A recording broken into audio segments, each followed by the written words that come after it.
আমাকে ফোন দিতে বলেন এখন লুথা আমি পাইলট আমরা বেঁচে এসেছি সারা বাংলাদেশ থেকে আওয়ামী সন্ত্রাসীরা গোপালগঞ্জে আশ্রয় নিয়েছিল।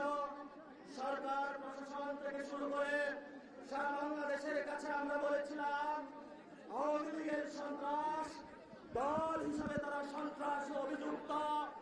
আপনারা দ্রুত গতিতে যদি আওয়ামী লীগের বিচার প্রক্রিয়া নিয়ে আসতে না পারেন তাহলে বাংলাদেশ গতকালকে গোপালগঞ্জে যেই ধরনের সন্ত্রাসী কার্যক্রম দেখেছে, জঙ্গি স্টাইলের হামলা দেখেছে, পুরো বাংলাদেশে আবার তারা ছাড়খাড় করতে প্রস্তুত হচ্ছে। বাংলাদেশের তরুণ যুবা শ্রমিক নারী আলেম সমাজ যতদিন জীবিত থাকবে, আমরা জুলাই অভ্যুত্থানের সৈনিকেরা যতদিন জীবিত থাকবো, বাংলাদেশে আওয়ামী লীগের কোন স্থান হবে না, হবে না, হবে না। প্রিয় ফরিদপুরবাসী, আপনাদের এখানে এই মুজিববাদের আওয়ামী লীগ ঘাঁটি গেড়েছিল। আপনাদের মধ্য থেকে শহীদ হয়ে আহত হয়ে আপনারা বীরের বেশে মুজিববাদীদেরকে ফরিদপুর থেকে বিদায় করেছিলেন। আপনারা যেভাবে রাজপথে ছিলেন আগামীতেও থাকবেন।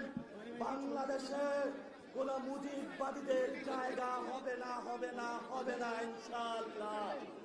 প্রিয় ফরিদপুরবাসী, আমাদের শুধু পদ্মা সেতু হলেই হবে না, ফরিদপুরবাসীর স্বাস্থ্য,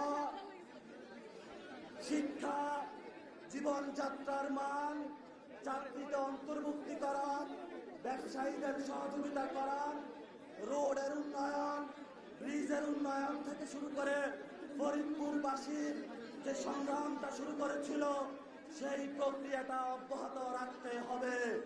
এই বিষয়ে ফরিদপুরবাসীর সাথে কোনো বৈষম্য করা যাবে না।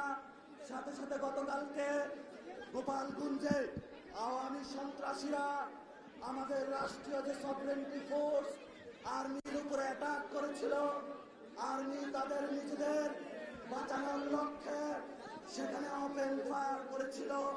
আমরা সেখানে বলি বাংলাদেশে যতগুলো বিচার বহির্ভূত হত্যাকাণ্ড করছি